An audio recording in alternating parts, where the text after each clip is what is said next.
Hey everyone, ZCrazyG here, back with another Crash Bandicoot 4 It's About Time update. I know that I've been a bit busy with the Crashathon recently, but I now feel that there's a substantial amount of info on Crash 4 to talk about, so let's dive into it. Long story short, some brand new screenshots have emerged, showing some looks at levels that have previously been revealed, but also showing some potential new features and mechanics for the gameplay as well. Firstly, let's just go through the screenshots one by one. Firstly is this one, which I can only presume to be an end of level screen due to the options of continue and replay. Next is this screenshot of the Snowy Pirates level, which we have already seen in the reveal gameplay. Next is this screenshot of a Cortex level in what looks to be the same location, and another screenshot of what looks to be the same level with Crash donning the time mask in a platforming segment. Next up is a shot of the dinosaur chase sequence that we saw briefly in the reveal trailer, and finally another shot of the prehistoric level where Crash has just died. Now, I don't know about you, but this shot in particular gave me a vibe of another platformer game. That being Bugs Bunny Lost in Time, and I know I'm not alone on this since someone else made a Reddit post making the exact same point. If you haven't played that game, go try it, it's awesome. Oh, and also try its spiritual sequel Time Busters as well.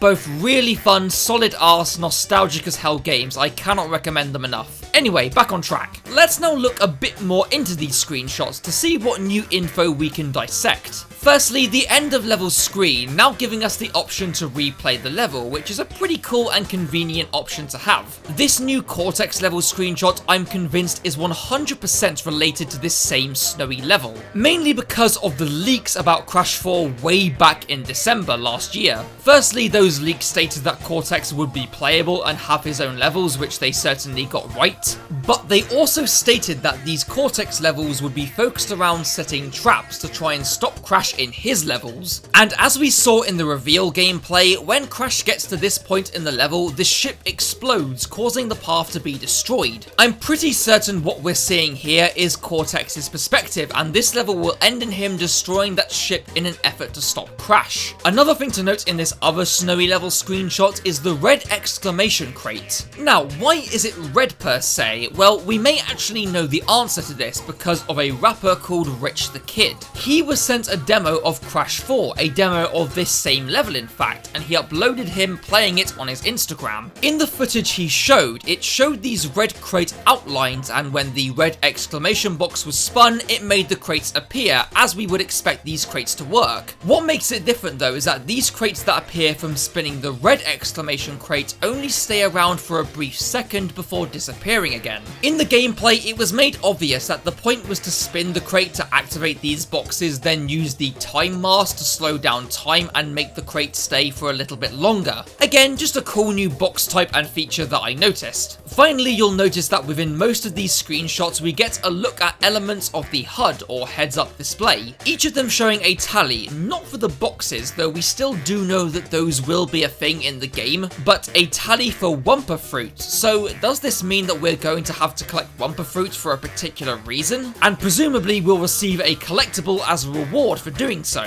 That would be pretty cool, and collecting Wumpa Fruit should be tons easier and less of a hassle in this game, as we have already seen that it is automatically collected and is magnetically drawn towards you whenever you break a crate. One thing we can also note is that some of these screenshots are from some of the same levels, since they clearly share the same Wumpa Fruit total. Again, just something that I thought I should point out. Now, on the other side of the HUD, we see what I can only assume is what would be the life counter, but since we know that this game has two modes, the retro and modern game mode, and since we know in the modern game mode you have infinite lives, and seeing as there is no numeric indicator here, it could suggest that these screenshots are presumably from the modern game mode. And just below that we have a skull symbol with a number, and I'm gonna take a fairly safe guess and say that this is a death counter, which is a cool little addition, and if they made some form of mechanic around how many times you die, then it's good to keep track of it. And that is about it from these new screenshots. Surprisingly, a lot of new little things to take in there. It is all very exciting to see any new form of news on this game, and I feel that when Gamescom rolls around, we can expect to see see some new stuff, since Activision is due to be part of the event, so we'll keep our eyes peeled.